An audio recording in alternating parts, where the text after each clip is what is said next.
जय श्री हरि। प्रिय मित्रों, आज हम होली पर्व पर किए जा सकने वाले कुछ उपायों और होली पर्व की भव्यता पर चर्चा करेंगे। फागुन पूर्णिमा की शाम चंद्रमा और देवी लक्ष्मी की पूजा की जाती है। फागुन पूर्णिमा के दिन चंद्रमा और माता लक्ष्मी की पूजा करने से जीवन में सुख और समृद्धि, धन वैभव आदि की प्राप्ति होती है। हिंदू पंचांग के अनुसार फागुन पूर्णिमा का व्रत और स्नान दान करना बेहद ही शुभ माना जाता है। ये व्रत फागुन माह के शुक्ल पक्ष की पूर्णिमा तिथि को मनाया जाता है। इस दिन सुबह उठकर पवित्र नदियों में स्नान किया जाता है और उसके बाद दान भी देते हैं। फागुन पूर्णिमा की शाम चंद्रमा और देवी लक्ष्मी की पूजा की जाती है। फागुन पूर्णिमा के दिन चंद्रमा और माता लक्ष्मी की पूजा करने से जीवन में सुख और समृद्धि, धन वैभव आदि की प्राप्ति होती है। फागुन पूर्णिमा के शाम को ही होलिका दहन करते हैं और साथ ही उसके अगले दिन होली मनाते हैं। हिंदू पंचांग के अनुसार इस साल यानी 2023 में फागुन माह के शुक्ल पक्ष की पूर्णिमा तिथि के दिन शुरुआत यानी 6 मार्च को होगा। इस दिन शुभ मुहूर्त शाम को 4:17 पर होगा। वहीं इसका समापन 7 मार्च शाम 6:09 पर होगा। पंचांग के अनुसार फागुन पूर्णिमा का स्नान दान 7 मार्च को होगा। शास्त्रों के अनुसार फागुन पूर्णिमा के दिन चंद्रदेव को पूजा जाता है। फागुन पूर्णिमा के दिन यानी 7 मार्च को चंद्रोदय शाम 6:19 पर होगा। वहीं 8 मार्च को सुबह 6:44 पर चंद्रास्त होगा। धार्मिक ग्रंथों के अनुसार फागुन पूर्णिमा के दिन प्रातः काल से ही स्नान दान का शुभ मुहूर्त शुरू हो जाता है। इस दिन ब्रह्म मुहूर्त सुबह के 5:02 से लेकर सुबह के ही 5:51 तक है। फागुन पूर्णिमा के दिन का शुभ मुहूर्त दोपहर 12:09 से लेकर 12:56 तक है। इसके साथ ही इस दिन का विजय मुहूर्त दोपहर 2:30 से लेकर दोपहर 3:17 तक है। पौराणिक मान्यता के अनुसार इस दिन सुबह सत्यनारायण भगवान की कथा सुनते हैं और उनकी विधिवत पूजा भी करते हैं। इस दिन पूजा करने से घर में सुख शांति मिलती है। फागुन पूर्णिमा की रात में चंद्रदेव की पूजा की जाती है और अर्घ्य भी दिया जाता है। ऐसा करने से जातक की कुंडली में व्याप्त चंद्र दोष दूर हो जाता है। फागुन पूर्णिमा की रात को माता लक्ष्मी की भी विधि विधान से पूजा की जाती है। माता लक्ष्मी को मनपसंद भोग अर्पित करते हैं। इस तरह से पूजा करने से माता लक्ष्मी अपने भक्तों को धन वैभव और सुख से रहने का आशीर्वाद देती हैं। त्योहार का समय हर कार्य के लिए शुभ माना जाता है और यदि इसी दौरान कुछ धार्मिक कार्य भी किए जाएं तो उसका अधिक फल मिलता है। होली की रात तो वैसे भी पूजा और ज्योतिष के उपाय करने के लिए बहुत ही शुभ मानी जाती है। इसलिए आज हम आपको कुछ ऐसे उपाय बताएंगे जिन्हें करने से आपको आने वाले पूरे वर्ष में सुख और समृद्धि की प्राप्ति होगी।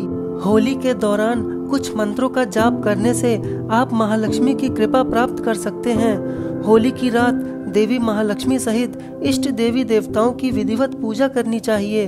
मंत्र जप 108 बार या 1008 बार किया जा सकता है। मंत्र जप के लिए कमल गट्टे की माला का उपयोग करना चाहिए। आप अपनी स्क्रीन पर दिए हुए मंत्रों का जाप कर सकते हैं। बताए गए मंत्र के जप एवं पूजन विधान से पहले आपको कुछ बातों का ध्यान रखना होगा। यह बातें यदि निर्देशानुसार मानी जाएं, तो आपकी ये पूजा असफल नहीं होगी। सबसे पहली बात, पूजा आरंभ करने से पहले शास्त्रानुसार नहाकर साफ वस्त्र पहनकर तैयार हो जाएं। पूजा करने के लिए इस तरह की सामग्री का प्रयोग करें। महालक्ष्मी को कमल के फूल, चंदन, केसर, पीला वस्त्र, इत्र व मिठाई अर्पित करें। इसके बाद कुश के आसन पर बैठकर कमल गट्टे की माला से मंत्र का जाप करें। होली के बाद हर शुक्रवार महालक्ष्मी का विशेष पूजन और मंत्र का जाप करते रहना चाहिए। महालक्ष्मी के इन उपायों को होली की रात करने से आने वाला समय सुख एवं समृद्धि से युक्त होगा। किंतु जीवन से जुड़े अन्य पहलुओं संबंधी उपाय भी होली की रात किए जा सकते हैं। उदाहरण के लिए विवाह बाधा दूर करने का उपाय। होली की रात एक आसान पूजा से विवाह में आ रही बाधा को दूर किया जा सकता है। यदि कोई व्यक्ति विवाह योग्य है और कुंडली के दोषों के कारण कई प्रयासों के बाद भी विवाह नहीं हो पा रहा है, तो होली की रात इस बताए जा रहे उपाय को कर सकते हैं। इस उपाय से कुंडली के दोष शांत हो जाते हैं।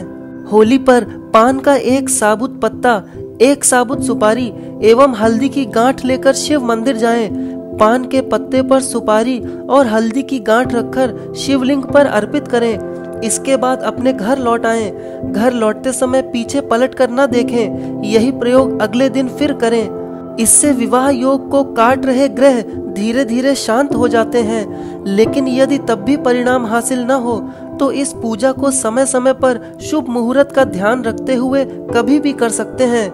मान्यता है कि इस उपाय से शिव जी की कृपा प्राप्त होती है और विवाह की बाधा और कुंडली के दोष शांत हो सकते हैं। परंतु किन्हीं कारणों से अगर आप यह पूजा नहीं कर सकते तो एक और छोटा सा उपाय है जो विवाह में आ रही रुकावट को दूर कर सकता है। इसके लिए न किसी शुभ मुहूर्त की आवश्यकता है और न ही पूजन के लंबे विधि विधान की। इसके लिए जातक को केवल होली की रात को किसी शिव मंदिर में शिवलिंग के पास दीपक जलाना है। ऐसी मान्यता है कि रात के समय शिवलिंग के पास दीपक जलाने से महादेव की विशेष कृपा प्राप्त होती है। ऐसा भी कहा जाता है कि जो भी व्यक्ति यह उपाय करता है उसके जीवन की कई परेशानियां समाप्त हो जाती हैं। अब होली की रात का ये आखिरी उपाय हनुमान जी की शरण में आकर करें। इस उपाय से सभी कामों में सफलता और पारिवारिक सुख की प्राप्ति होती है। जो भी भक्त सच्चे मन से हनुमान जी से सफलता एवं पारिवारिक सुख की कामना करते हुए यह उपाय करता है, उसे हनुमान जी वरदान जरूर देते हैं। इसके लिए होली की रात में स्नान आदि करके पवित्र हो जाएं। आप यदि चाहें तो किसी हनुमान मंदिर जाएं या अपने घर पर ही हनुमान जी की प्रतिमा या चित्र के सामने बैठकर पूजा करें। पूजन में हनुमान जी को सिंदूर और चमेली का तेल अर्पित करें, चोला चढ़ाएं, विधि विधान से पूजन करें, हार फूल प्रसाद आदि चढ़ाएं, आरती करें। यदि प्रसाद के रूप में गुड़ चने चढ़ाएंगे तो यह श्रेष्ठ होगा। पूजन के बाद प्रसाद अन्य लोगों में बांट देना चाहिए। यदि फिर भी बताया गया यह उपाय किसी कारणवश आप ना भी कर पाए तो एक और उपाय है जो संतुष्ट फल की प्राप्ति कराता है। आप होली की रात हनुमान चालीसा का जप कर सकते हैं, इससे जरूर सफलता मिलेगी। तो चलिए अब होली पर्व से जुड़ी धार्मिक मान्यताएं और होलिका दहन पूजन विधि पर कुछ चर्चा कर लेते हैं। होली पर्व वैसे तो 9 दिनों का त्योहार है, लेकिन अधिकांश जगहों पर इसे पारंपरिक रूप से 2 दिन मनाया जाता है। इसके तहत पहले दिन होलिका जलाई जाती है, जिसे होलिका दहन भी कहते हैं, और दूसरे दिन, जिसे धुलेंडी कहा जाता है, लोग एक दूसरे पर रंग, अबीर, गुलाल इत्यादि फेंकते हैं और ढोल बजाकर होली के गीत गाए जाते हैं। कई जगह महिलाएं इस दिन व्रत भी रखती हैं। होली पर्व के आने की सूचना होलिकाष्टक से प्राप्त होती है। होली के इन 9 दिनों का उल्लास और मस्ती ब्रज क्षेत्र में देखते ही बनती है। बरसाने की लठमार होली काफी प्रसिद्ध है। इसमें पुरुष महिलाओं पर रंग डालते हैं और महिलाएं उन्हें लाठियों तथा कपड़ों के बनाए गए कोड़ों से मारती हैं। मथुरा और वृंदावन में तो 15 दिनों तक होली का पर्व मनाया जाता है। होली के आगमन को देखते हुए देश के ग्रामीण क्षेत्रों में कुछ दिन पहले से ही गोबर के पतले पतले उपले और अंजलि के आकार की गुलेरियां बनाने का कार्य शुरू हो जाता है। इनके बीच में बनाते समय ही उंगली से एक छेद बनाया जाता है। इनके सूख जाने पर ही इन्हें रस्सियों में पिरोकर माला बनाई जाती है। होलिका दहन के 2-3 दिन पूर्व होलिका दहन के लिए लकड़ी कंडे आदि रखना शुरू कर दिया जाता है। सामूहिक होलिकाओं के साथ साथ एक मकान में रहने वाले सभी परिवार भी अतिरिक्त रूप से होलियां जलाते हैं। होली दहन के समय पौधों के रूप में उखाड़े गए चने, जौ और गेहूं के दाने भूनकर बांटने की भी परंपरा है। होलिका दहन से पूर्व महिलाएं एक पात्र में जल और थाली में रोली, चावल, कलावा, गुलाल और नारियल आदि लेकर होलिका माई की पूजा करती हैं। इन सामग्रियों से होली का पूजन किया जाता है और जल चढ़ाया जाता है। होलिका के चारों ओर परिक्रमा देते हुए सूत लपेटा जाता है। शास्त्रों के अनुसार भद्रा नक्षत्र में होलिका दहन पूर्णतया वर्जित है। यही कारण है कि किसी वर्ष तो होलिका दहन सायं 7-8 बजे ही हो जाता है, तो किसी वर्ष प्रातः 3-4 बजे। इस दिन पुरुषों को भी हनुमान जी और भगवान भैरव देव की विशिष्ट पूजा अवश्य करनी चाहिए। प्रत्येक स्त्री पुरुष को होलिका दहन के समय आग की लपटों के दर्शन करने के बाद ही भोजन करना चाहिए। कहा जाता है कि प्राचीन काल में हिरण्यकश्यपु नाम का एक अत्यंत बलशाली असुर था। वह स्वयं को ही ईश्वर मानने लगा था। उसने अपने राज्य में ईश्वर का नाम लेने पर पाबंदी लगा दी थी। हिरण्यकश्यपु का पुत्र प्रहलाद ईश्वर भक्त था।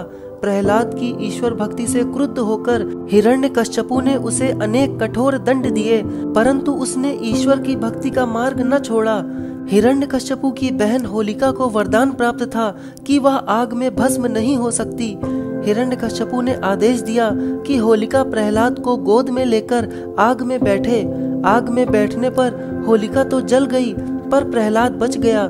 ईश्वर भक्त प्रहलाद की याद में इस दिन होली जलाई जाती है। माना जाता है कि प्रहलाद का अर्थ आनंद होता है। वैर और उत्पीड़न की प्रतीक होलिका यानी जलाने की लकड़ी जलती है, और प्रेम तथा उल्लास का प्रतीक प्रहलाद यानी आनंद अक्षुण्ण रहता है। प्रिय मित्रों, आप सभी को हमारी तरफ से होली पर्व की अनेक अनेक बधाई हो। जय श्री राम।